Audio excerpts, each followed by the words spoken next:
ప్రార్థన చేస్తాను. నేను కూడా కళ్ళు మూసుకోండి. ప్రేమ స్వరూపి మా ప్రియ పరలోకపు తండ్రి, ఈ ప్రియకుమారుడు మా రక్షకుడైన యేసుక్రీస్తు శ్రేష్ఠ నామములో, పరిశుద్ధ నామంలో, ఉన్నత నామంలో, శక్తి కలిగిన నామంలో, మహోన్నతమైన నామంలో, స్తుతినందదగిన నామంలో, అన్ని నామముల కంటే శ్రేష్ఠ నామంలో ఈ మధ్యాహ్న కాలము పునరుద్ధాన ఆరాధన దినములో నాయన అల్పులము అయోగ్యులము ఎందుకు పనికిరాని వారమైన దీనులమైన మేము తండ్రి నాయనని పిలిచే యోగ్యత మాకందరికీ దయచేసినందుకు వందనాలు. ఈ వారమంతా ఈ నెలంతా నీ రెక్కల నీడలో దాచావు. మరొక నెలలో మమ్మల్ని ప్రవేశపెట్టిన ఆయన ఈ 2వ వారంలోనికి మమ్మల్ని నడిపించినందుకు వందనాలు, స్తోత్రాలు. పగటి ఎండ దెబ్బ అయినను నీకు తగలనే వాగ్దానమును మా మీద నెరవేరుస్తున్నందుకు వందనాలు, స్తోత్రాలు. ఈ సమయంలో నాయన ఒట్టిదాన్ని మట్టిదాన్ని ప్రభా నన్ను నీ శిలువ చాటును మరుగుపరచండి. శ్రేష్టమైన మాటలు, ఉన్నతమైన మాటలు అవి మేము వినబోతుండగా నన్ను మరుగుపరిచి మీరు నాతో మా అందరితో మాట్లాడి వాక్యానుసారంగా మేము బ్రతుకున్నట్లుగా సంధించి మాట్లాడి బలపరచమని, కొడుకలో నిద్దమత్ర ఆత్మలను, అల్లరి శక్తులను, అంధకార శక్తులను యేసు నామంలో లయపరిచి ఘనత ప్రభావాలు మీరు పొంది మమ్మల్ని బలపరచమని యేసు నామంలో ప్రార్థిస్తున్నాము తండ్రి, ఆమేన్. హల్లెలూయా. మరొకసారి మీ అందరికి వందనాలు. Praise the Lord. హృదయపూర్వకంగా వందనాలు. కనుక వాక్య భాగంలోనికి వెళదాం. కీర్తన గ్రంథము 103వ కీర్తన 103వ కీర్తన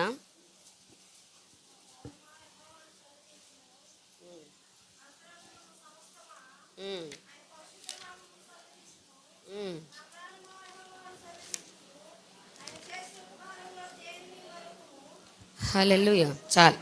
అక్కడ ఏ వచనం అంటే 5వ వచనం. మనం దావీదు గారు పక్షిరాజు యవనము వలె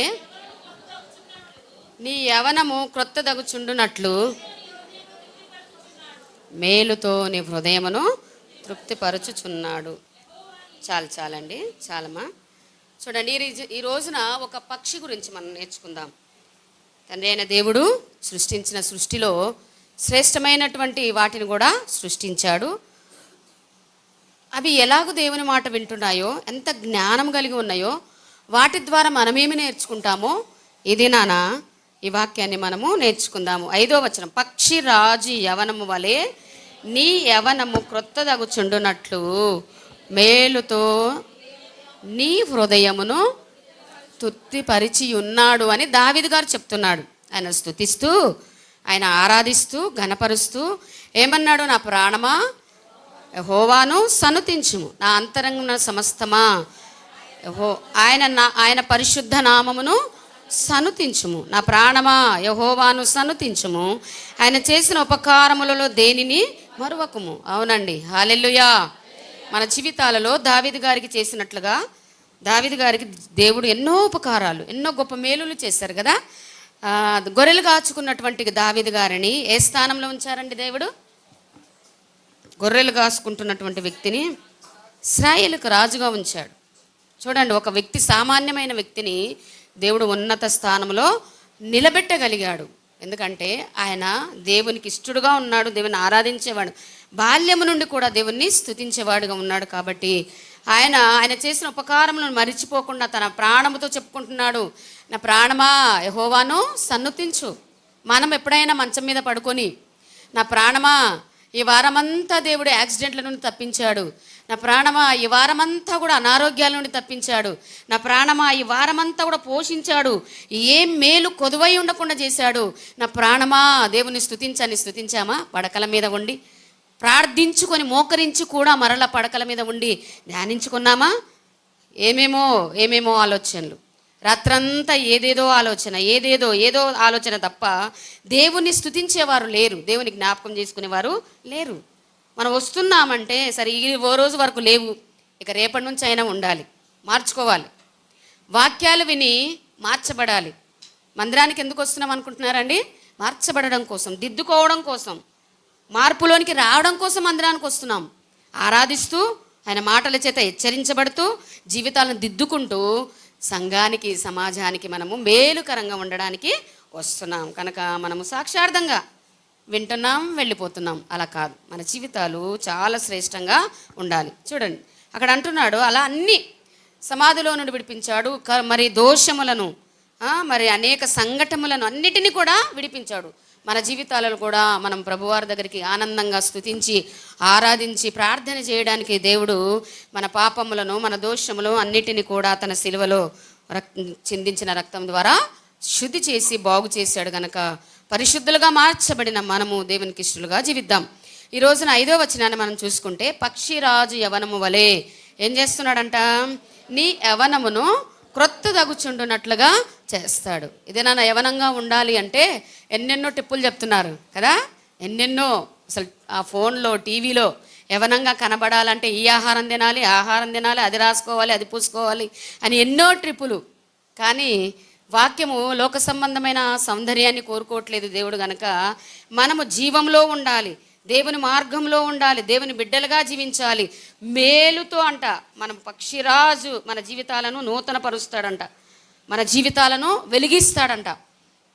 అనగా అలాంటి పక్షిరాజు ఎలా ఉంది, అసలు తన జీవితం ఏంటి, తన జీవితంలో ఏమి ప్రయాసపడుతుంది, ఎలా అది జీవిస్తుంది అనే విషయాలను ఇది మనం నేర్చుకున్నట్లయితే, పక్షిరాజు అనేటువంటి మరి పక్షి, దాన్ని మనం చూస్తూ ఉంటాం. అన్నిటికంటే పెద్ద పక్షి అది. చూసారా, చిన్న చిన్న పక్షులను మనం చూస్తాం, కానీ పక్షి రాజు అంట, పక్షులకే రాజు అది. దాన్ని గరుడ పక్షి కూడా అనవచ్చు. ఒకవేళ పెద్ద రెక్కలు ఉంటాయి, అది చాలా పెద్ద రెక్కలు ఉంటాయి. అది చాలా ప్రభువారు ఒక్కొక్క దానికి ఒక్కొక్క స్పెషాలిటీ పెట్టాడండి సృష్టిలో. చూడు, నోహావు కాలంలో పావురమును వాడుకున్నాడు కదా దేవుడు, కాకిని కూడా వాడుకున్నాడు కదా నోహావు కాలంలో, ఆది కాలంలోనే. తర్వాత గాడిదను వాడుకున్నాడు దేవుడు, మాట ఇచ్చాడు. అలాగే ఇక్కడ మనం చూస్తే పక్షిని దేవుడు చూపిస్తూ ఉన్నాడు. తన తెలివితో జ్ఞానముతో ఎలా తన జీవితాన్ని నూతనపరుచుకుంటుందో దాని ద్వారా మనమేమి నేర్చుకుంటామో మనం చూస్తే, అది పక్షిరాజు ఎత్తైనటువంటి స్థలంలో అదేం చేస్తుందండి, గూడు కట్టుకుంటుందంట. ఏం చేస్తుంది? ఎత్తైన స్థలంలో. ఒక పాట ఎప్పుడు మామయ్య గారు పాడుతూ ఉండేవాడు, పక్షిరాజు గూడంతా ఎత్తునా నివాసము కట్టుకొనినను, పక్షిరాజు గూడంతా ఎత్తునా నివాసము కట్టుకొనినను, రోయబడెదవు నీవు బయటకు, రోయబడెదవు నీవు బయటకు. హల్లెలూయా. పక్షిరాజు ఎత్తైన స్థలంలో, అది ఎత్తైన స్థలంలో, ఆకాశంలో పర్వతం మీద బండ మీద అది ఒక గూడును కట్టుకుంటుందంట, నివాస స్థలము. దాని నివాస స్థలం ఎక్కడుంటుందండి? పర్వతము మీద. పక్షులన్నీ ఎక్కడుంటాయి? ఆకాశంలో ఎగురుతాయి. అవి ఎక్కడ గూడు కట్టుకుంటాయి? చెట్ల మీద. అది చిన్న పక్షులన్నీ కూడా చెట్ల మీద గూడు కట్టుకుంటే, ఇది ఎత్తైన స్థలంలో గూడు కట్టుకుంటుందంట. ఎత్తైన శిఖరం మీద, కొండ శిఖరం మీద, బండ మీద తన గూడును కట్టుకుంటుంది, ఎత్తైన స్థలంలో ఉంటుంది. అలాగే మనం కూడా, మన దేవుడు ఉన్నతమైన వాడు, ప్రభువైన యేసుక్రీస్తు వారు ఉన్నతమైన వారు. ఆ బండ మీద ఎలా ఇల్లు కట్టుకుంటుందో మనము క్రీస్తు అనే బండ మీద నిలబడాలి. మనకై చీలిన బండ కదా, మనం పాడతాం కదా, మనకై చీలిన బండ, యుగ యుగాలు జీవించే బండ క్రీస్తు అనేటువంటి బండ.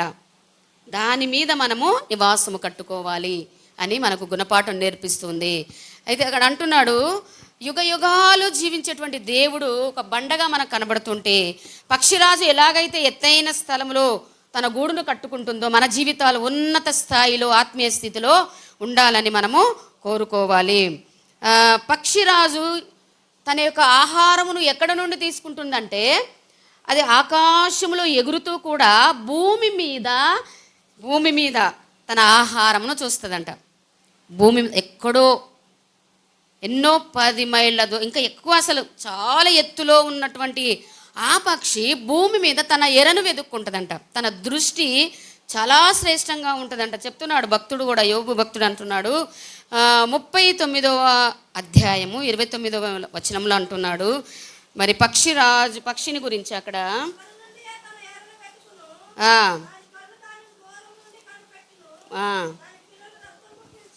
చూసారండి. అక్కడ నుండి పైన నుంచి చదవమా,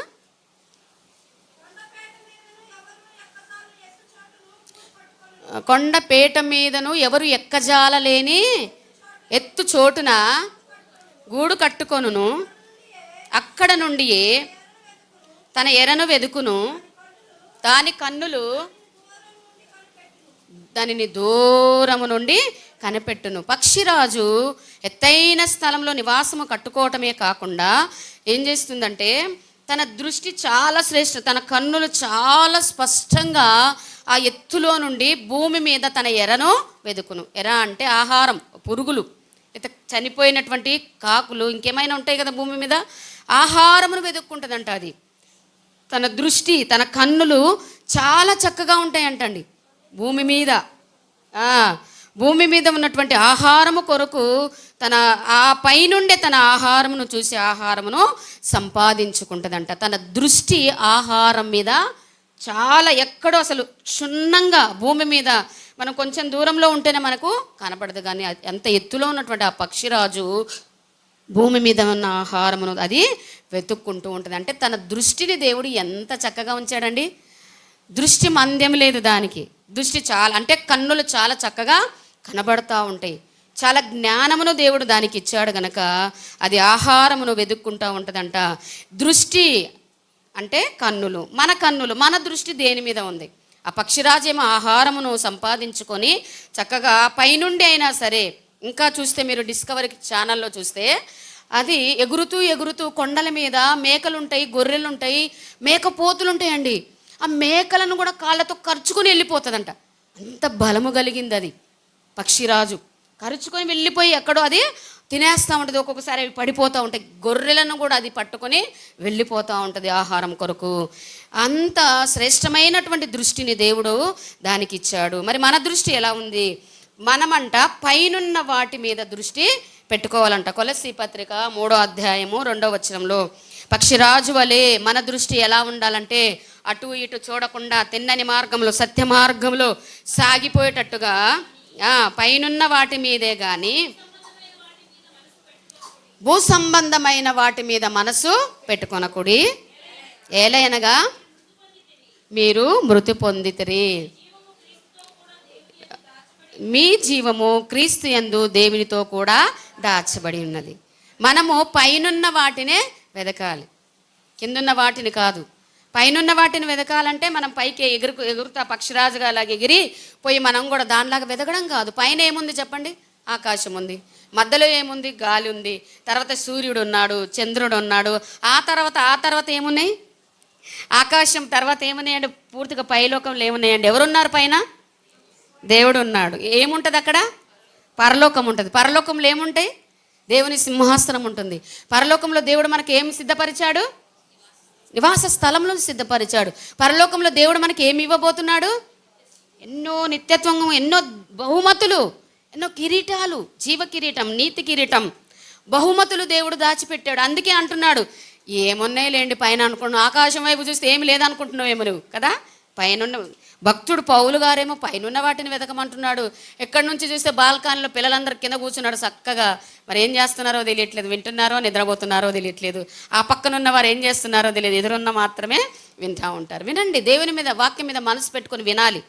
వాక్యం వినడానికి, దేవుని స్తుతించడానికి వచ్చాం కదా. దేవుని మాటలు వినాలి. మన దృష్టి ఎలా ఉండాలి అంటే, ఎలా ఉండాలంట? పైనున్న వాటి మీద మన దృష్టి ఉండాలి. పైనున్న వాటిని వెదకండి అంటున్నాడు దేవుడంట. మనమంట మీరు మృతులైతిరి అంటున్నాడు. మనం చచ్చిపోయామా? సమాధి చేశారా మనల్ని? అక్కడ మరొకసారి చదువురాది. మీరు పైనున్న వాటి మీదనే కానీ భూసంబంధమైన వాటి మీద మనసు పెట్టకుడి. ఎలయనగా మీరు మృతి పొందితిరి. అదేంటి ఇక్కడ మృతి పొందితిరి అంటున్నాడు? అంటే ఏంటో తెలుసా? లోక సంబంధంగా పాపాల విషయంలో మనం ఏం చేయబడ్డాం? బాప్తిసం తీసుకున్నప్పుడు మృతి పొందాం, చచ్చిపోయాం. పాపాలకి ఇక మనకు అధికారం లేదు. పాపము మన మీద ఏలిబడి చెయ్యదు. ఏ పాపము కూడా. ఒకప్పుడు క్రీస్తులో లేనప్పుడు అన్ని పాపాలు చేశాం, అన్ని రీతులుగా పాపములో మనం బ్రతికాము. కానీ క్రీస్తు రక్తంలో కడబడినప్పుడు మనం ఏమయ్యాము? చనిపోయాము, మృతి పొందాము, పాతి పెట్టాము. మన పాపాలన్నీ కూడా క్రీస్తులోనికి, జీవంలోనికి లేపబడ్డాము అంటున్నాడు. ఇది నన్ను పైనున్న వాటినే వెతుకుతున్నావా? ఇంకా లోక సంబంధమైన వాటినే వెతుకుతున్నావు. లోకంలో ఉన్నదంతా కూడా ఏంటండి? శరీరాశ, నేత్రాశ, జీవబుడ్డము. ఇది అదే పక్షిరాజు ఏమో తన ఆహారం కొరకు ఎప్పుడు చూసినా ఆ పై నుండి వెదుగుతూ ఆహారాన్ని సంపాదించుకొని బలం పొంది అది బ్రతకాలని చూస్తూ ఉంటే, మనము భూమి మీద ఉన్నటువంటి మన దృష్టి దేని మీద ఉంటుందంటే, ఏమి సంపాదిందామా, మనము సంపాదించుకోవాలి, ఏమి కూర్చుకోవాలి, ఏమి కట్టుకోవాలి అనే దాని మీదే మనం మనసు ఉంచుతున్నామా? దేవుని మార్గంలో దేవుని ఆత్మ సంబంధమైన జీవితాన్ని జీవిస్తే పైనున్న వాటి కొరకు, దేవుని రాజ్యం కొరకు మన జీవితాలను కట్టుకుంటున్నామా? మన దృష్టి ఎలా ఉంది? మన కన్నులు దేనిని చూస్తున్నాయి? దేనిని చూసి ఆశిస్తున్నాము? మనల్ని మనము పరీక్షించుకోవాలి. ఇంకా అంటున్నాడు 33వ కీర్తనలో కూడా అంటున్నాడు, 19వ వచనంలో అంటున్నాడు చూడండి, 33:19.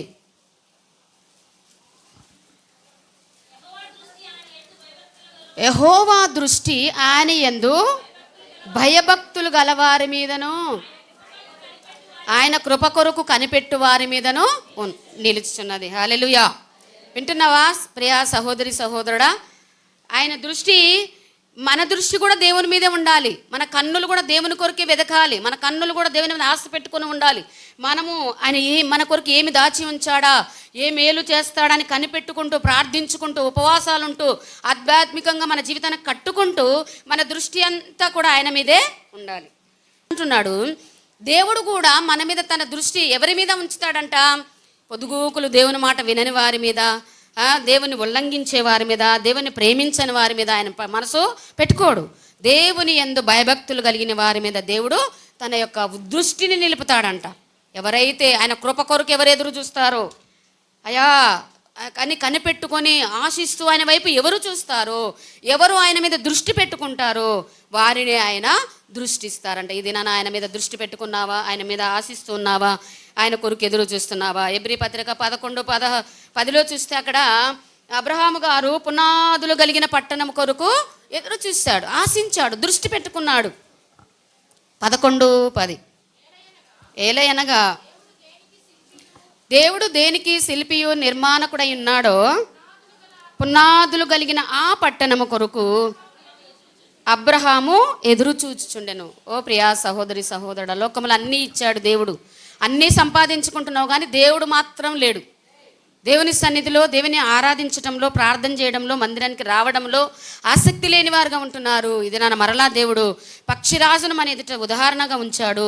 తన దృష్టి అంతా కూడా ఏ విధంగా తన ఆహారం కొరకు ఎదుగుతుందో, నీవు కూడా వాక్యమైన ఆహారం కొరకు వెదకాలి. ఎంతమంది బైబిల్ చదువుతున్నారో ఉదయం లేసి, ఉదయం మధ్యాహ్నం సాయంత్రం ఎంతమంది వాక్యాలు చదువుకుంటున్నారో, వాక్యం ద్వారా దేవుడు నీతో మాట్లాడతాడు.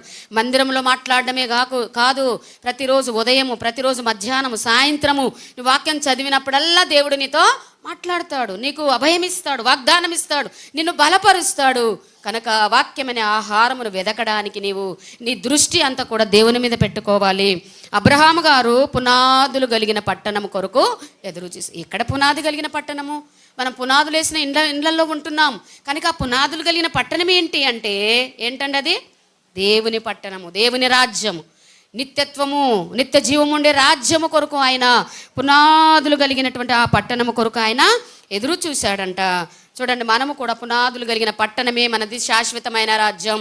నువ్వు అనుకుంటున్నావు, నేను ఇల్లుల మీద ఇల్లులు అనేక ఇల్లులు కొనుక్కున్నాను, అనేక స్థలాలు కొనుక్కున్నాను, ఇవే శాశ్వతం, వీటిలోనే నేను ఉండిపోతాను అనుకుంటున్నావు. కానీ నీకు ఇల్లు లేకపోయినా పర్వాలేదు, కానీ పునాదులు కలిగిన పట్టణం కొరకు ఎదురు చూడాలి. హల్లెలూయా. ఎదురు చూస్తున్నావా? నీ దృష్టి దాని మీద ఉందా?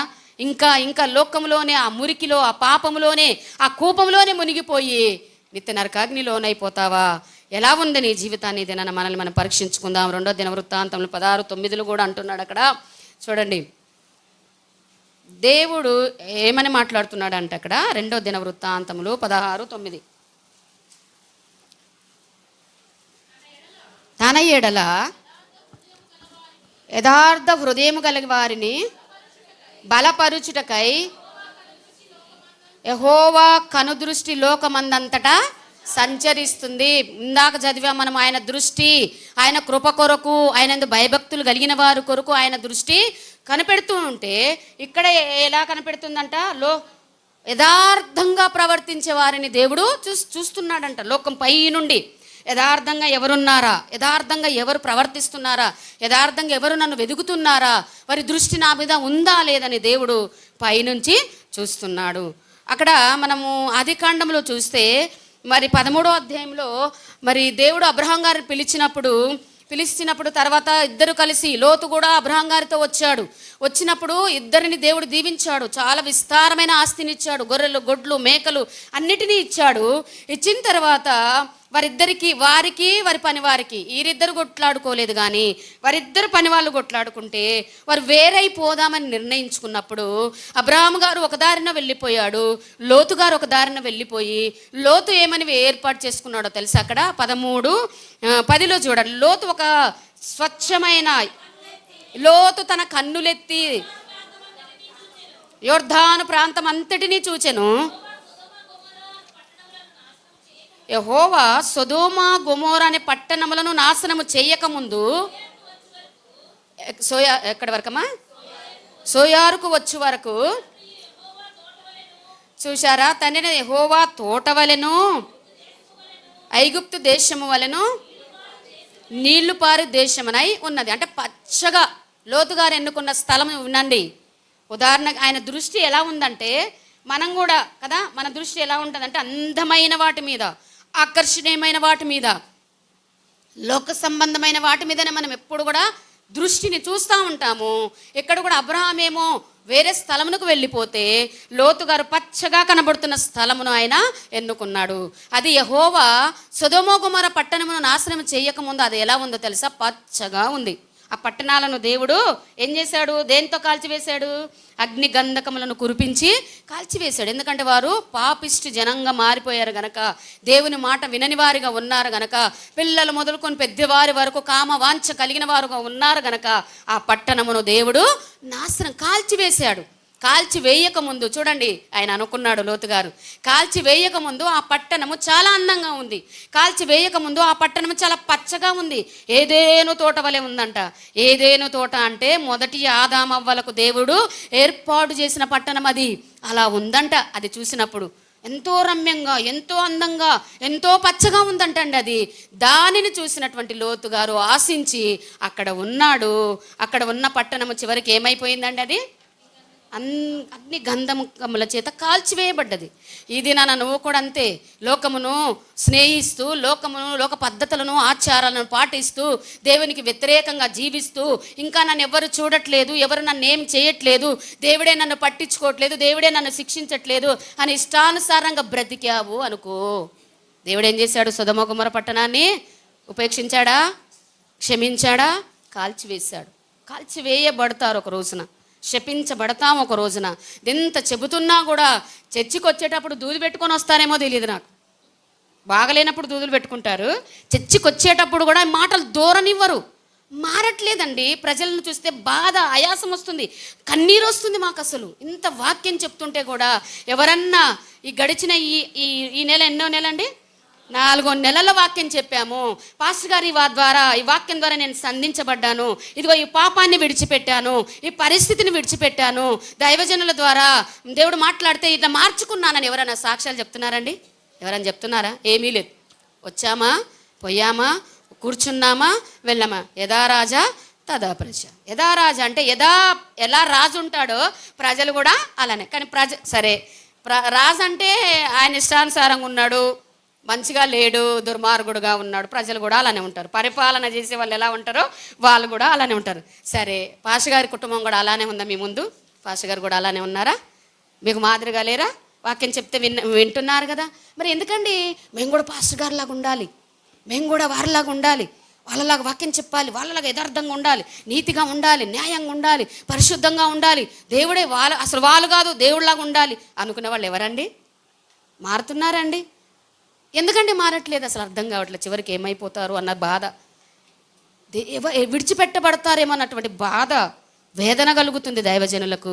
కనుక ఈ రోజున లోతుగారు పచ్చని దాని మీద దృష్టి పెట్టుకొని ఆయన కనికరింపబడ్డాడు. లోతుగారు కనికరింపబడ్డాడు. ఎందుకంటే ఏం చేశాడు? అబ్రహాం గారు ఆయన కొరకు ప్రార్థన చేశాడు. ఇది నువ్వెంత చెప్తున్నా నీ భర్త మారట్లేదు, ఎంత చెప్తున్నా నీ భార్య మారట్లేదు, ఎంత చెప్తున్నా నీ పిల్లలు మారట్లేదు అంటే వాళ్ళకు నువ్వు చెప్తున్నావు. ఒకవేళ చెప్పకపోతే చెప్పాలి, ప్రతిరోజు చెప్పాలి. చెప్పడమే కాకుండా వారి మధ్యలో తల్లిదండ్రులుగా, తల్లిగా, అత్తగా, కోడలిగా, ఒక నాయనమ్మగా నువ్వేం చేయాలంటే మాదిరిగా ఉండాలి, మాదిరిగా జీవించాలి. మా నాయనమ్మ ఎప్పుడు ప్రార్థన చేస్తుంది, చక్కగా మాట్లాడుతుంది. మా అమ్మ ఎప్పుడు ప్రార్థన చేస్తుంది, చాలా చక్కగా మాట్లాడుద్ది. మా నాన్న ఎప్పుడు మోకరించి ప్రార్థన చేస్తూ ఉంటాడు అని పిల్లలు నేర్చుకోవాలి చిన్నతనంలో నుండి. మిమ్మల్ని చూస్తేనే వారు నేర్చుకోవాలి. పిల్లొక దారి, తల్లి ఒక దారి, తండ్రి ఒక దారి, అక్కడ ఒక దారి, ఇక్కడ ఒక దారి, చివరికి వెళ్ళేది ఏ దారి అంటే నరకంలో వెళ్ళే దారిలోకి వెళ్ళిపోతున్నారా? కాదండి, అందుకు కాదండి దేవుడు వచ్చింది. ప్రభు వచ్చింది అందుకు కాదండి, మరణించింది అందుకు కాదు, సిలువలో తన ప్రాణం పెట్టింది అందుకు కాదు. ప్రియ సహోదరుడా, మార్చుకోవడం కోసమే. ప్రతిరోజు ఇది నాన్న దేవుడు, ఇది నాన్న నూతనంగా నీకు అవకాశం ఇచ్చాడు. ఇది నాన్న నీ దృష్టి ఇంకా దేని మీద పెడుతున్నావు, ఇంకా దేని మీద ఆశ పెట్టుకుంటున్నావు? సంపూర్ణంగా మార్చబడడానికి కాదా దేవుడు నిన్ను పిలిచింది? పక్షిరాజు వలె మన దృష్టి చాలా స్వచ్ఛంగా ఉండాలి. పక్షిరాజు వలె ఆహారం కొరకు ఎదురు చూస్తున్నట్లుగా నీ యొక్క హృదయము, నీ మాటలు, నీ హృదయ తపన, నీ మనస్సంతా దేవుని యొక్క మాటల మీదే దృష్టి పెట్టుకోవాలి, పైనున్న వాటి మీదే అని మనము చదివాం కనుక మనం పైనున్న వాటి మీదే మనసు పెట్టుకోవాలి. 3వ మాట, 7 అంశాలు ఉన్నాయి ఈ పక్షిరాజు కొరకు. 3వ మాట ఏంటంటే పక్షిరాజు సిద్ధపాటు కలిగి ఉంటుందంట అండి. ఏం చేస్తుంది? పక్షిరాజు సిద్ధపాటు కలిగి ఉంటుంది. ఎందుకో తెలుసా? అది పైన ఎగురుతూ ఎగురుతూ కింద భూమి మీద ఉన్న ఆహారమును తీసుకొని వెళ్ళి బండ మీద పెట్టుకొని ఆహారం తింటూ ఉన్నప్పుడు శత్రువు వచ్చి ఎత్తుకుపోయిద్దని భయం అంట దానికి. ఏంటండి? శత్రువు వచ్చి ఎత్తుకొని వెళ్ళిపోతుందేమో. ఒక గొర్రెను తెచ్చుకుంది అనుకో, ఇంకొక శత్రువు, లేకపోతే ఇంకొక ఎలుగుబంటి, ఇంకొక సింహం, ఇంకేదైనా వచ్చి దొంగిలించి తీసుకొని వెళ్ళిపోతుందేమని భయపడతా ఉంటుంది. కనుక అదేం చేస్తుందంటే చాలా జాగ్రత్తగా అంట రెక్కలు విప్పేస్తుందంట. ఏం చేస్తుందంటే ఇట్లా చాపేస్తుందంట. ఆహారం మీద తన యొక్క ముక్కును పెట్టి రెక్కలన్నీ చాపుకొని శత్రువు రాకుండా జాగ్రత్తగా ఆహారమును తింటుందంట. హల్లెలూయా.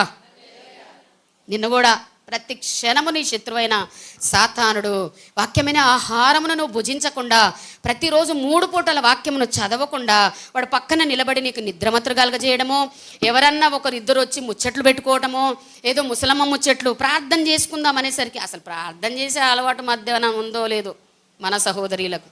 సమయం ఉంటే ప్రార్థన చేయండి, ప్రార్థన చేయండి. సరే, మధ్యాహ్నం పూట పని అయిపోయిన తర్వాత బ్రదర్స్ అండ్ సిస్టర్స్ ఎవరైనా ఖాళీగా ఉన్నప్పుడు ప్రార్థన చేస్తూ ఉన్నారు. చిన్న పిల్లలకి చాలా చక్కగా ఆహారమును సిద్ధపరచాలి. ఏ ఆహారం పెడితే ఎంత బలం వచ్చిందో, ఎలా వారికి శక్తి వస్తుందో, ఎలా జ్ఞానం వస్తుందో అని తల్లులు తెలుసుకోవాలండి. తల్లులు తెలుసుకోవాలి. ఆధ్యాత్మికంగా ఆహారమును పెట్టాలి. ఉదయం నువ్వు చదివితే నీ దగ్గర ఉంటారు, మధ్యాహ్నం చదివితే మధ్యాహ్నం నీ దగ్గర ఉంటారు.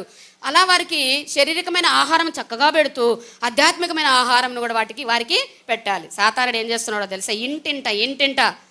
ఇంటింట తిరుగుతూ నేను వాక్యం చదవనీయడు, నిన్ను ప్రార్థన చేయనీయడు, ముచ్చట్లకు మాత్రం ముందు ఉంచుతాడు సాతానుడు. 5-6 చేరారంటే ఏం చేస్తారండి? ముచ్చట. బ్రదర్స్ కూడా బ్రదర్స్ ముచ్చట చేస్తారు. ఏమైనా వాక్యం చెప్పుకుంటారా? ఏమీ లేదు. వాళ్ళు కూడా ముచ్చటే. వాళ్ళు కూడా అట్ట తయారయ్యారు, పని లేకపోతే ఎక్కడో కూర్చొని ఏదో చేసి. కానీ సాయంత్రం పూట ప్రార్థన జరుగుతుంది, అక్కడికి వెళ్ళి కూర్చుందామే అన్న తల్లులు లేరు, తండ్రులు లేరు. మాకు కాదు, పాస్టర్ గారి ఫ్యామిలీకి వస్తున్న కొద్ది మందికే ప్రార్థన, మాకు కాదు.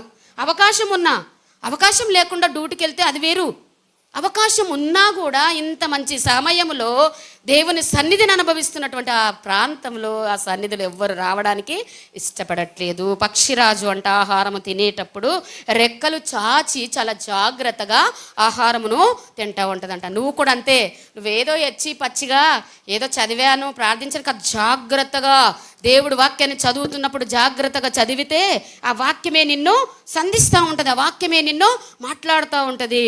చూడండి, ఎఫెసీ పత్రిక 6వ అధ్యాయం 15వ వచనంలో అంటున్నాడు, మనము సర్వాంగ కవచము ధరించుకొని దేవుని సన్నిధిలో శత్రువుని యొక్క బాణములను మనం ఏం చేయాలి? అణిచివేయాలి.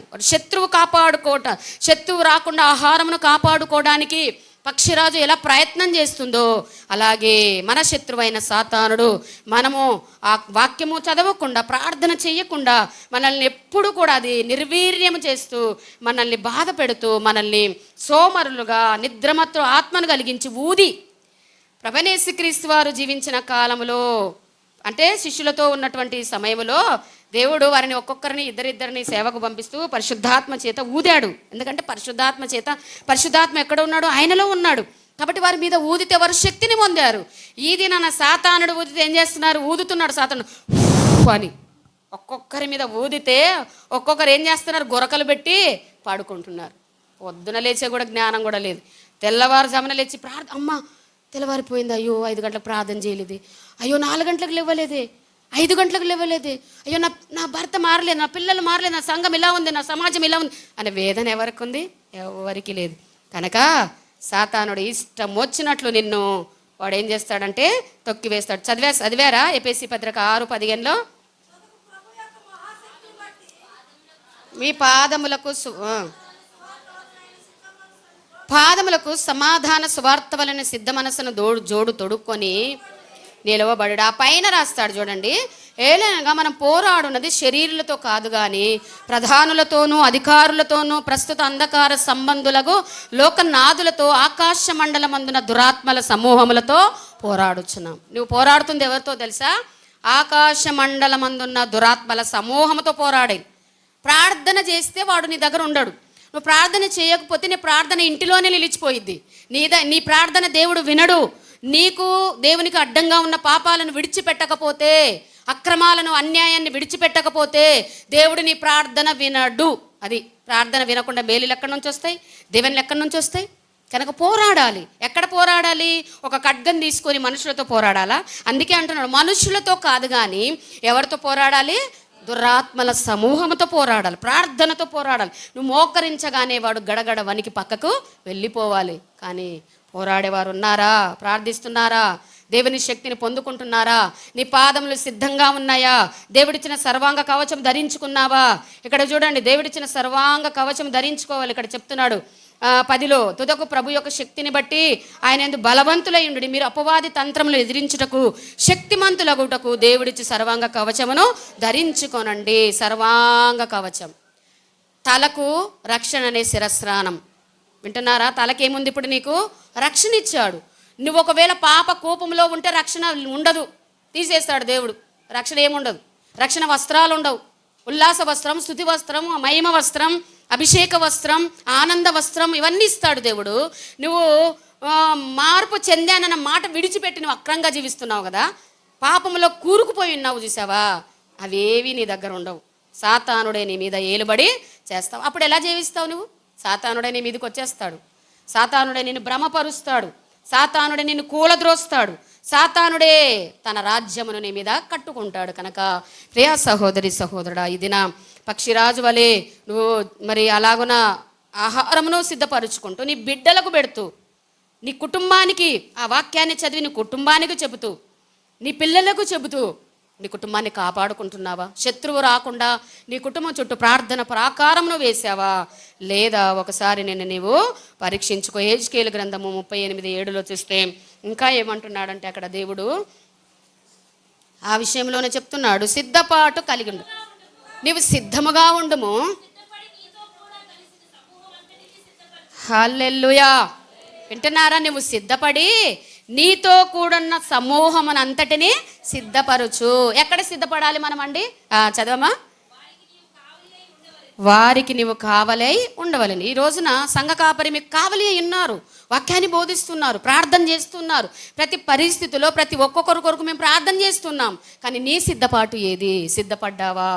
నీ సిద్ధంగా ఉన్నావా? ఈరోజు ఈ సమయంలో, ఈ రాత్రి, ఈ మధ్యాహ్న కాలం దేవుడు వస్తే నువ్వు ఆధ్యాత్మికంగా సిద్ధంగా ఉన్నావా? ఇంకా నీవు సిద్ధంగా ఉండి నీ బిడ్డలను, నీ భర్తను, నీ భార్యను, నీ పిల్లలని నువ్వు సిద్ధపరుస్తున్నావా? ఎవరిని సిద్ధపరుస్తున్నావు? దేని కొరకు సిద్ధపడుతున్నావు? దేని కొరకు సిద్ధపాటు కలిగి నువ్వు లోకంలో జీవిస్తున్నావు? ఒక్కసారి మనల్ని మనము పరీక్షించుకుందాం. రెక్కలు చాచినటువంటి ఆ పక్షి శత్రువు రాకుండా ఎలాగైతే కాపాడుకుంటుందో ఆహారమును, ఇది నాన్న నీవు కూడా ఆహారం అనే వాక్యము హృదయంలో పెట్టుకోకుండా, వాక్యమనే ఆహారము హృదయంలో భద్రపరచుకోకుండా నువ్వు ప్రార్థన చేయకుండా ఉంటే అది భద్రత లేకుండా ఉంటుంది. సాతానుడు వచ్చి వాక్యాన్ని తీసుకొని వెళ్ళిపోతాడు. గనక పక్షిరాజు వలె సిద్ధపాటు కలిగిన వారంగా, ఇంకా మా ఎఫెసీ పత్రికలో జాగ్రత్తగా, మత్తయి సువార్తలో అంటాడు, జాగ్రత్తగా ఉండండి, మెలకుగా ఉండండి, సిద్ధపడి ఉండండి అంటున్నాడు. దేవుని రాకడ కొరకు. సరే, దేవుని రాకడ ఆలస్యం అవ్వచ్చు, కానీ మనమేమవుతామండి? వెళ్ళిపోతాం. మనకి ఇవ్వబడిన సమయంలో మనము కూడా వెళ్ళిపోతాం. కనుక మనం సిద్ధపాటు, ఆధ్యాత్మికమైన జీవితంలో సిద్ధపాటు కలిగిన వ్యక్తులుగా మనము ఉండాలి. దేంట్లో సిద్ధపాటు కలిగిన? స్వార్థ చెప్పడానికి సిద్ధంగా ఉండాలంట. రోమాపత్రిక 1:15 చెప్తున్నాడు. చాలా ఉన్నాయి చూడండి. రోమాపత్రిక 1:15 స్వార్థ చెప్పడానికి సిద్ధంగా ఉండాలి, దేవుని సన్నిధి కనబడడానికి సిద్ధంగా ఉండాలి. 1:15 కాగా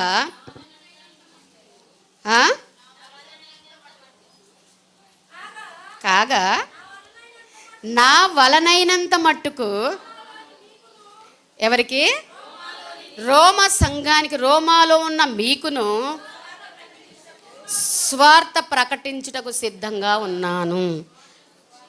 స్వార్థను గురించి నేను సిగ్గుపడవాడను కాను. ఈ రోజున మీరు అందరూ కూడా రాజులైన యాజక సమూహంలో చేర్చబడ్డారు.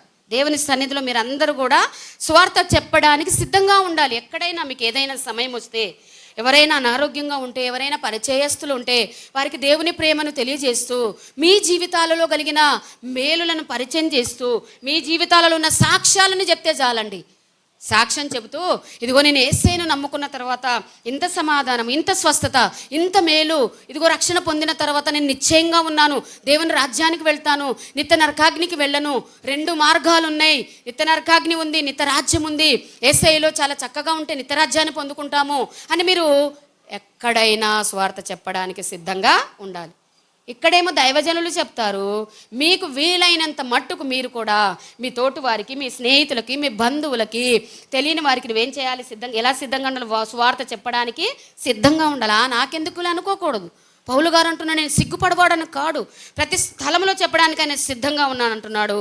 ఇంకొకటి ఏంటంటే, దేవుని సన్నిధి కనబడడానికి సిద్ధంగా ఉండాలి. ఆమోసు గ్రంథము 4:12 చూడండి. దేవుని సన్నిధికి కనబడడానికి సిద్ధంగా ఉండాలి. కాబట్టి ఇశ్రాయేలీయులారా,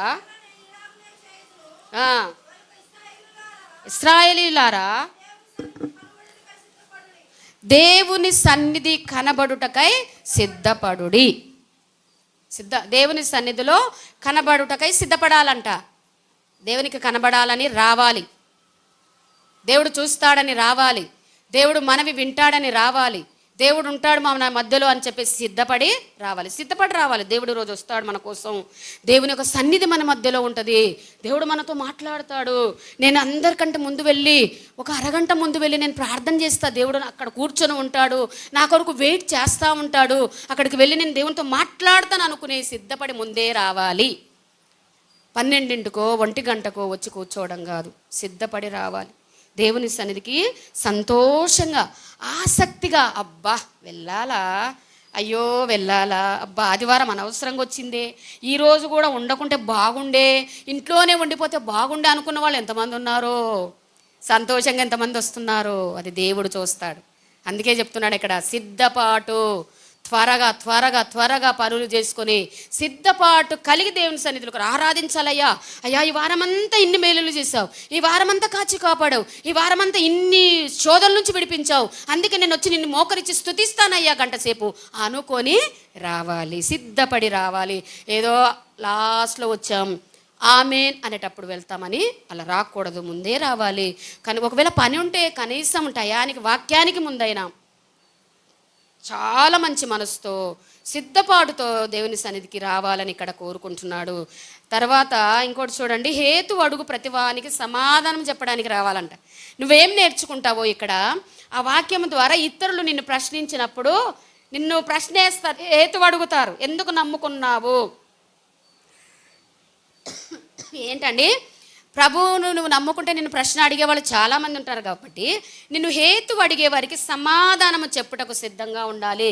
1 పేతురు పత్రిక 3:16 చూడండి. హేతు అడుగు వారికి ఏం చేయాలంట? సమాధానము చెప్పడానికి సిద్ధంగా ఉండాలి. ఏలైనగా మత్సరము వివాదం ఎక్కడ ఉండునో ప్రతి నీచ కార్యము ఉండును, అయితే పైనుండి వచ్చేటువంటి జ్ఞానము మొట్టమొదట పవిత్రమైనది, సమాధానకరమైనది, మృదువైనది, సులభముగా లోబడినది. కనికరముతోనూ మొదటి పేతురు 3:16 మీలో ఉన్న నిరీక్షణ గురించి మిమ్మను హేతువడుగు ప్రతివానికి సాత్వికముతోనూ భయముతోనూ సమాధానము చెప్పుటకు ఎల్లప్పుడూ సిద్ధపడి ఉండాలి. కోపంగా కాదు, సాత్వికంతో దేవుని అడిగే వారి గురించి. సమస్యలు ఎందుకు నాకు సమస్యలు వస్తున్నాయి? యేసయ్యని నమ్ముకున్నాను కదా, నేను ఈ స్థితిలో ఎందుకు ఉండాలి, నేను ఇలానే ఎందుకు ఉండాలి అని అనుకునే వాళ్ళు చాలామంది ఉంటారు. అలా అడిగే వారికి చాలా కనికరంతో, చాలా ప్రేమతో దేవుని ప్రేమను కనపరుస్తూ సమాధానం చెప్పడానికి సిద్ధంగా ఉండాలి. తర్వాత ప్రభు రాకడ కొరకు సిద్ధపడాలి. 24:44 పెళ్లి కుమారుని ఎదుర్కొనుటకు సిద్ధపడాలి. బుద్ధి ఉన్న కన్యకల వలె సిద్ధపడాలి. తర్వాత బంధించబడుట మాత్రమే కాదు, చనిపోవుటకు కూడా సిద్ధపడాలి. ఏం చేయాలండి? బంధిస్తారు మనల్ని అంత్యకాలంలో. ఒకవేళ చంపడానికి కూడా మనల్ని ఒకవేళ వస్తే చనిపోవడానికి కూడా సిద్ధంగా ఉండాలి. ప్రతి సత్కార్యము చేయుటకు సిద్ధంగా ఉండాలి. 7 అంశాలు దీంట్లో కూడా. సిద్ధపాటు. పక్షిరాజు తన ఆహారం కొరకు సిద్ధపడుతుందంటే మనం కూడా ఆహారం కొరకు ఎల్లవేళలా సిద్ధపడి ఉండాలి. మన కుటుంబానికి ఆహారం సిద్ధపరచాలనుకున్నాం కదా, ఇంకా దానిలో ఎన్ని రకాలుగా వాక్యాన్ని ప్రకటించడం కొరకు సిద్ధపడాలి, దేవుని సన్నిధి కొరకు సిద్ధపడాలి, హేతువడుగు ప్రతివానికి సమాధానం ఇవ్వడానికి సిద్ధపడాలి, పెళ్లి కుమారుని ఎదుర్కొనడానికి సిద్ధపడాలి. 25వ అధ్యాయం చూస్తాం కదా మనం. 10 మంది కన్యకలు పెళ్లి కుమారుని ఎదుర్కొనడానికి వచ్చారు. ఎంతమంది వెళ్ళారు? 5 మాత్రమే వెళ్ళిపోయారు. వారు కొనబోవుచుండగా పెళ్లి కుమారుడు వచ్చెను. చాలండి. చూసారా? సిద్ధపడ్డ వాళ్ళందరూ పెండ్లి విందులోనికి వెళ్ళిపోయారు. ఇది నువ్వు కూడా ప్రభువు రాకడకు సిద్ధపడితే ఎత్తబడతావు, సిద్ధపడకపోతే విడవబడతావు. పక్షిరాజు అంట ఇంకొక అంశం, 4వ అంశం ఏంటంటే పక్షిరాజు పవిత్రత కలిగి ఉంటుందంటండి. ఏంటో తెలుసా? పక్షిరాజు ఎలా ఉంటుంది? పవిత్రత కలిగి. అసలు ఆ భక్తుడు ఆ పుస్తకాన్ని నేను చదువుతుంటే ఈ అంశాలన్నీ పొందుపరిచిన భక్తుడి యొక్క ఆ పరీక్ష నేను చూస్తూ ఉంటే నాకు చాలా సంతోషం వేసింది. పక్షిరాజు అంటే పవిత్రంగా ఉంటుందంట. ఒక పక్షి ఎలా ఉంటుందో తెలుసా? అదంట ఒక మగ పక్షిని చేసుకోవడం కోసం దాన్ని పరీక్షించిద్దంట. ఇది మంచిది కాదా, ఇది మంచిగా ఉంటుందా లేదా, నన్ను చూసుకుంటుందా లేదో, చివరి వరకు ఉంటుందా లేదా అని పరీక్షించిద్దంట. ఎంత విచిత్రమో చూడండి, ఎంత జ్ఞానం ఇచ్చాడు పక్షిరాజుకి.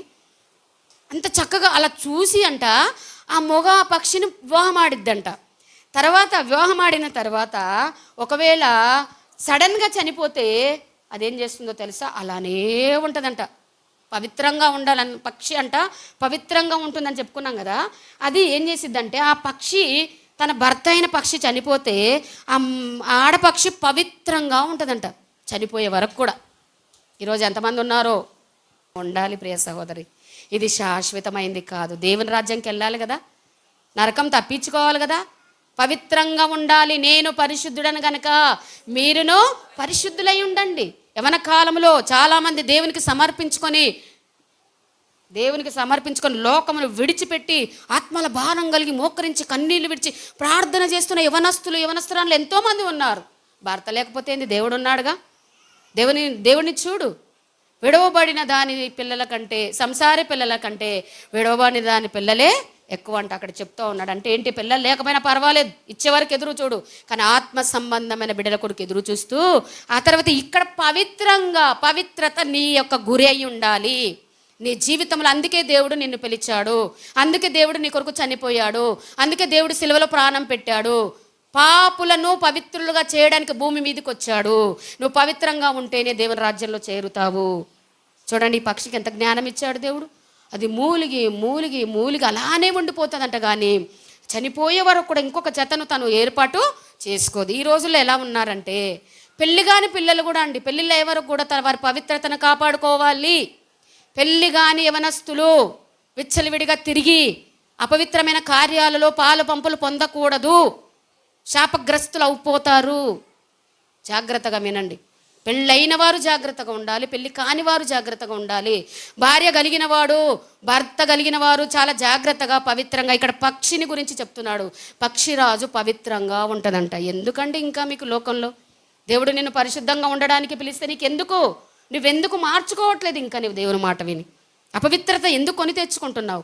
అపవిత్రంగా ఉంటే దేవుడు నీలో ఉంటాడా? నీ దేహమే దేవాలయం అయినప్పుడు నీలో దేవుడు ఎందుకు జీవిస్తాడు? ఎందుకు నీలో ఉంటాడు? ఎందుకు నిన్ను నడిపిస్తాడు? ఎందుకు దీవిస్తాడు? నిన్ను దేవుడు విడిచిపెట్టేస్తాడు. రక్షణ పొందినా కూడా నీ ఇష్టానుసారంగా నువ్వు నడుస్తూ ఉన్నావు. పవిత్రత కలిగిన ఈ జంతువును, ఈ యొక్క పక్షిని చూసి అయినా బుద్ధి తెచ్చుకోవడానికి మనము ప్రయత్నం చేయాలి. పక్షి అది తన జత విడిపోతే కూడా చాలా చక్కగా మరణము వరకు కూడా అలానే ఉండి చనిపోతుందంట. హల్లెలూయా. మరి మనమెంత నమ్మకంగా దేవునికి ఉండాలో, మనమెంత పవిత్రంగా ఉండాలో. ప్రదానం చేసుకున్నాడు రక్తం ఇచ్చి. సాతానుడు క్రీస్తు యొక్క సరళత నుండి నిన్ను అపవిత్రంగా చేయాలని చూస్తే సాతానికే లొంగిపోతున్నావు తప్ప పవిత్రతకు అవకాశము ఇవ్వట్లేదు. ఎలా ఉన్నావో అలానే ఉంటున్నావు. హెచ్చరించబడుతున్న మాట వింటలేదు. ఆత్మ హెచ్చరిస్తున్నా కూడా, దర్శిస్తున్నా కూడా నీ మనసును మార్చుకోవట్లేదు. ప్రియా సహోదరి సహోదరుడు, జ్ఞాపకం చేసుకుందాం. 5వ వచనం గబగబ 2 విషయాలు నేను తెలియజేసి ముగించేస్తాను. ఐదో మాట ఏంటంటే, పక్షిరాజు తన పిల్లలను ఎలా పెంచుతుందో ఇక్కడ నేర్పిస్తూ ఉన్నాడు. పెంపకము చాలా జాగ్రత్తగా, ఇందాక చెప్పాను కదా, అది రాకముందే నేను చెప్పాను, పిల్లల్ని తల్లులు ఎంత జాగ్రత్తగా కాపాడుకోవాలి. ఇప్పుడున్న పరిస్థితులలో మగపిల్లలను కాపాడుకోవాలి, ఆడపిల్లలను కూడా కాపాడుకోవాలి. చాలా జాగ్రత్త, చిన్న పిల్లలప్పటి నుంచే కాపాడుకోవాలి. ఇక్కడ అంటూ ఉన్నాడు, పక్షిరాజు తల్లి తండ్రి ఏం చేస్తారో తెలుసా? అవంట గూడు పుల్లా పుల్లా పుల్లా తెచ్చేసి గూడు చక్కగా కట్టి 2 గుడ్లు పెట్టిద్దంట అండి పక్షిరాజు. 2 లేకపోతే 3 ఎగ్స్ అంతే. అయితే వాటిలో 2 మాత్రమే పొదిగి పిల్లల్ని చేస్తుందంట. ఆ 2 పిల్లల్ని చేసిన తర్వాత చిన్న చిన్నగా ఆహారం తీసుకుని వచ్చి పెట్టిన తర్వాత కొంచెము పెద్దగా అయితే ఏం చేస్తుందో తెలుసా? ఆ యొక్క గూడును ఒకటి ఒకటి ఒకటి మొత్తం బిగేస్తుందంట. ఆ గూడును రేపేస్తుందంట. అది ఒక పాటలో ఒక వచనం ఉంది కదా, పక్షిరాజు వాలేను నా గూడు రేపి నీరెక్కలపై మోసినది. పక్షిరాజు వాలేను నా గూడు రేపి నీరెక్కలపై మోసినది. నీ కృప నాకు పూటక, నీ కృప నాకై చూపుటక, ఏమని వర్ణింతు నీ కృపను. పేరులై పారని నా గుండెలోన, ఏమని వర్ణింతు నీ కృపను. హల్లెలూయా. తల్లి తండ్రి ఇద్దరు కష్టపడి గూడు కడితే ఆ తల్లి తండ్రి లేనప్పుడు గూడంతా రేపేస్తుందంట.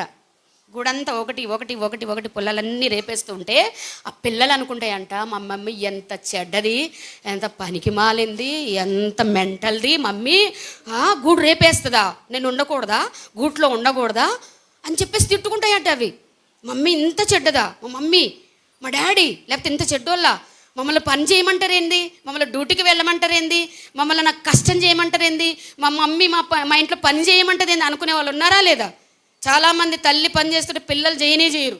వాళ్ళకి నేను కాలేజీకి వెళ్ళొచ్చాను, నేను పని చేయను, కాలేజీకి వెళ్ళొచ్చాను కాబట్టి చదువుకుంటాను, బీటెక్ చేస్తున్నా, ఎంటెక్ చేస్తున్నా, నేను పని చేయను అనేవాళ్ళు ఉండకూడదు. కష్టపడాలి. ప్రతి పనిలో కష్టపడితేనే మనకు దీవెన, ఆరోగ్యం కూడా ఉంటుంది. తల్లులకు తండ్రులకు కష్టపడాలి. తల్లిదండ్రులకు పిల్లలు యవనస్తులు ఏం చేయాలి? కష్టపడి సహకరించాలి. ఇక్కడ ఏంటంటే తెలుసా, తల్లిదండ్రి కష్టపడుకున్న గూడును రేపుతూ ఉంటే పక్షులు తిట్టుకుంటూ ఉంటాయంట. మా మమ్మీ ఎంత మెంటల్ది, అసలు గూడు రేపేస్తుందా అనుకునే వాళ్ళు ఉన్నారు కదా. మా మమ్మీ ఏంది, అసలు నేను డ్యూటీకి వెళ్ళొస్తే మా మమ్మీ ఏంటి, మా డాడీ ఏంటి నన్ను పని చేయమంటారు అసలు అనుకునే వాళ్ళు కూడా ఉన్నారు. అలా కాదండి, కష్టపడడం కోసం ఇది నా పక్షిరాజు నీ ఎదుట నా ఎదుట మాదిరిగా ఉన్నారు. ఆ గూడు రేపుతూ ఉంటే తిట్టుకుంటుంటే, ఆ గూడు రేపిన తర్వాత ఆకాశంలో నుండి పిల్లలు పడుతూ ఉంటే తల్లి చేసే పని ఏంటో తెలుసా? ఇలా రెక్కలు జాసి ఆ రెక్కల మీద వాటిని మోస్తుందంట. హల్లెలూయా ఉంటున్నారా? దేవుడు కూడా అంటేనండి. హల్లెలూయా హల్లెలూయా. నువ్వు కష్టపడుతూ ఉంటే, శోధనలో ఉంటే, బాధలో ఉంటే, దుఃఖంలో ఉంటే చూసే దేవుడు కాదు మన దేవుడు. అదే చెప్తున్నాడు ద్వితీయోపదేశకాండము 32వ అధ్యాయము 11వ వచనంలో అంటూ ఉన్నాడు. చూడండి, 11:12 అంటూ ఉన్నాడు. ఆయన కూడా ఇశ్రాయేలులకు బుద్ధి నేర్పుతూ ఉన్నాడు అక్కడ. పక్షిరాజు తన పిల్లలను గూడు రేపుతూ పై అల్లాడుచు రెక్కలు చాపుకొనినట్లుగా వాటిని పట్టుకొని అంట ఈ పడుతూ ఉంటే గూడు రేపింది కదా, పడిపోకుండా చనిపోకుండా తన రెక్కల మీద ఏం చేస్తుంది, వాటిని మోస్తూ ఉంది, నేర్పిస్తూ ఉంది ఎగరడానికి. ఇలా ఎగరాలి, ఇలా ఎగరాలి, ఇలా ఎగరాలి, ఇలా ఎగరాలి అని చెప్పేసి వాటికి ఎగరడం నేర్పిస్తుంది తల్లి. హల్లెలూయా. సంఘము కూడా ఆధ్యాత్మికంగా నీవు దేవుని సన్నిధిలో చాలా శక్తివంతంగా ఉండడానికి నేర్పిస్తూ ఉంటుంది. అది మనం నేర్చుకోవాలి. అయితే చాలామంది వేదన ఏంటంటే, ఇన్ని కష్టాలు పెట్టాడు, ఇన్ని శోధనలు పెట్టాడు, దేవుడు నన్ను పట్టించుకోవట్లేదు అంటాడు. కానీ అనేక సార్లు నువ్వు భక్తిలో ఉంటే, ఆధ్యాత్మికమైన మంచి స్థితిలో నువ్వు ఉంటే దేవుడు ఏంటాడంటే నీ గూడును రేపుతాడు. యోబును రేపాడు కదా, యోబు గారి గూడును ఏం చేశాడు, దేవుడు రేపాడు. కష్టాలు శ్రమలు పెట్టి ఆయనను పరీక్షించి రెండంతలుగా దీవించాడు. నిన్ను కూడా దీవిస్తాడు. నువ్వు పరీక్షకు తట్టుకుంటే, నువ్వు శోధనకు తట్టుకుంటే దేవుడు నిన్ను తప్పకుండా దీవిస్తాడు. వీటికంట పక్షిరాజు గూడు రేపి ఎగరడం నేర్పిస్తాయంట వాటికి. చూడండి ఎంత గొప్ప జ్ఞానం కలిగినటువంటి పక్షిరాజు ఉందో మనం ఇక్కడ నేర్చుకుంటున్నాం. పక్షిరాజు చూడండి ఏం చెప్తున్నాడంటే, రెండు తల్లిదండ్రులు ఇద్దరు కూడా చాలా జాగ్రత్తగా చూసుకుంటారంట పిల్లల్ని. అవి గూడు రేపక ముందు రెండు కలిసి ఆహారంను పెట్టి వాటికి చక్కగా గ్రోత్ అవ్వడానికి ప్రయత్నం చేసే ట్రైనింగ్, ఇందాక చెప్పాగా రెక్కలు చాపి ట్రైనింగ్ ఇస్తూ ఉంటాయంట తల్లి తండ్రి ఇద్దరు కూడా ఆ యొక్క గూడును రేపి. ఆ రీతిగా మనము కూడా మన దేవుని సన్నిధిలో మనము ట్రైనింగ్ అవుతున్నాము, దేవుని మాటలు వింటున్నాము. మన పిల్లలకు కూడా ఆధ్యాత్మికంగా ఉండడానికి మనం ఏం చేయాలి, నేర్పించాలి. ఆరవది ఇంకా రెండు విషయాలు ఉన్నాయి.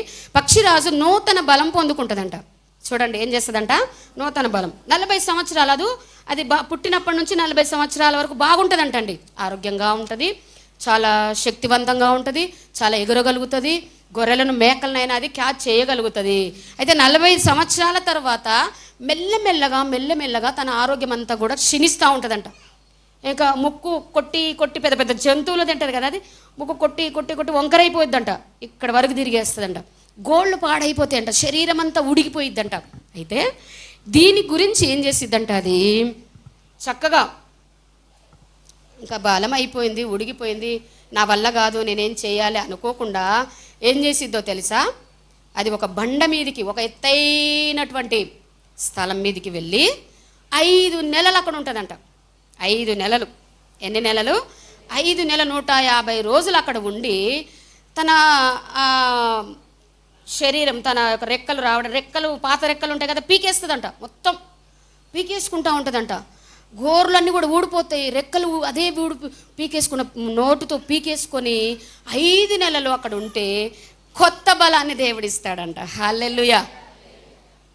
కొత్త బలాన్ని 150 రోజులు 5 నెలలు అక్కడే తపస్సు. మరి ఏంటో అది ఉపవాసం ఉండి దేవుణ్ణి అడిగిద్దో తెలియదు, కానీ 5 నెలలు అక్కడ ఉన్న తర్వాత అది మరలా ముక్కు వంకరపోయింది కదా, ఆ ముక్కంతా మరలా స్ట్రెయిట్ చేసుకుంటుందంట. మరలా చక్కగా గోర్లు పోయినాయి కదా, 5 నెలల మరలా గోర్లు వస్తాయి.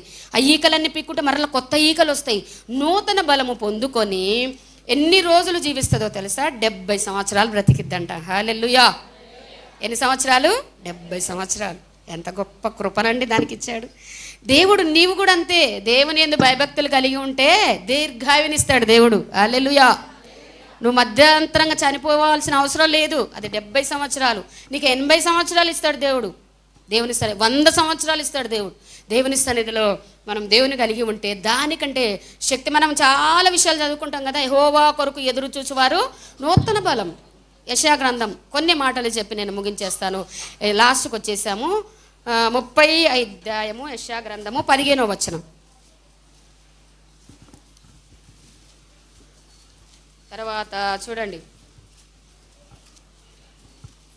యెషయా గ్రంథం 30:15. యెహోవా ఇలాగు సెలవిచ్చుచున్నాడు, మరలా వచ్చి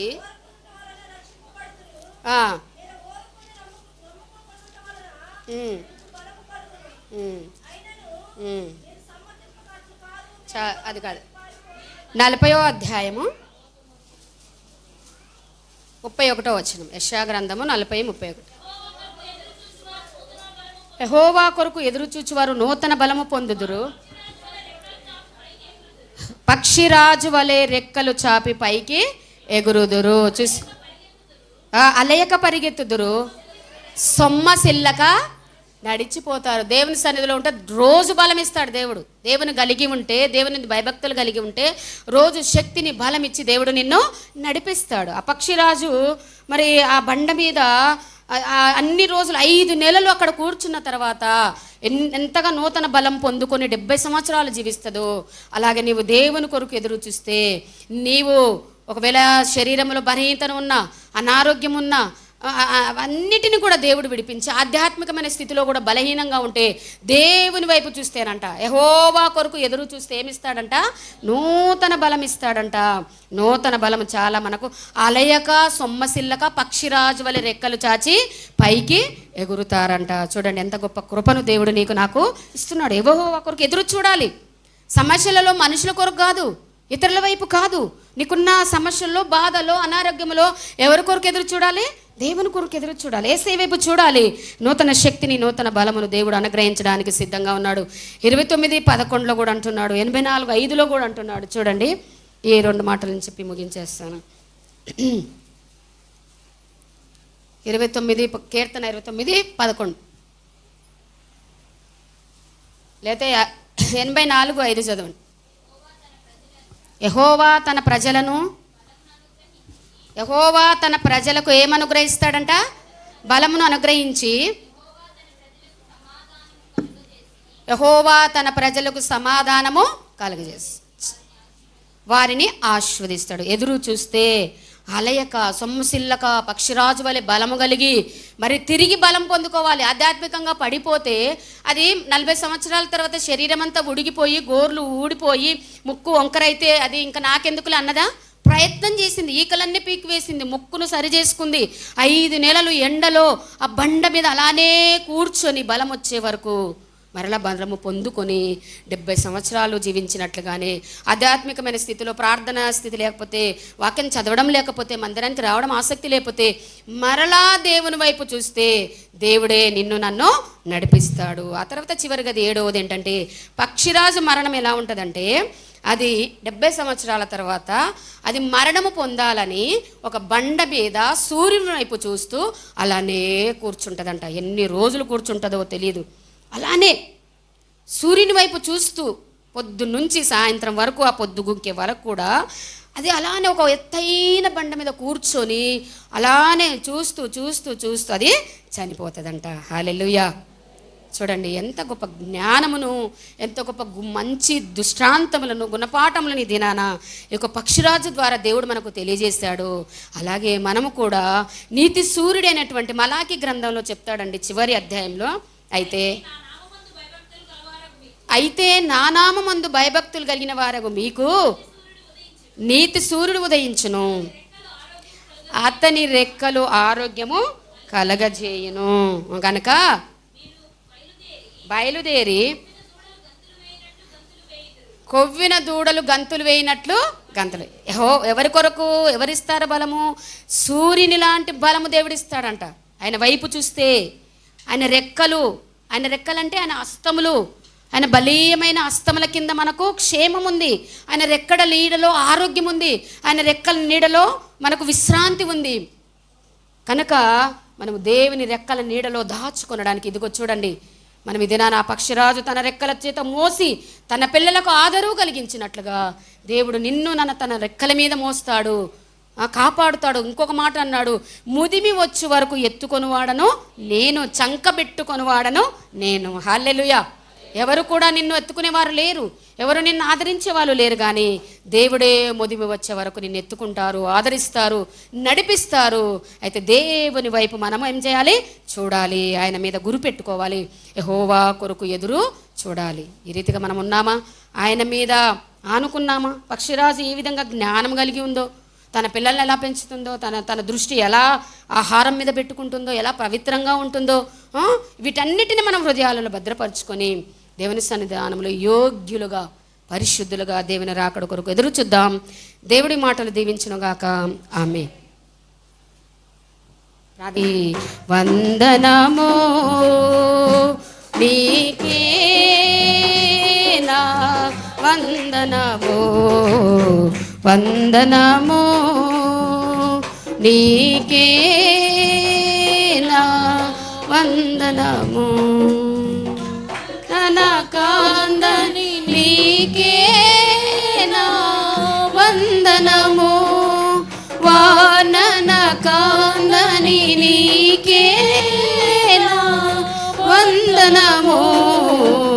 వందనము నీకే నా వందనము. సర్వకృపానిధి నీవే, సర్వాధిపతియోను నీవే. సర్వకృపానిధి నీవే, సర్వాధిపతియోను నీవే. సంఘానికి శిరస్సు నీవే, సంఘానికి శిరస్సు నీవే.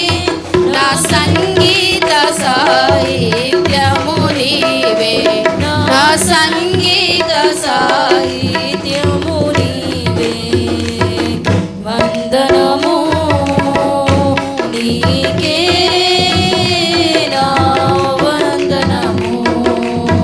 వందనము నీకే నా వందనము.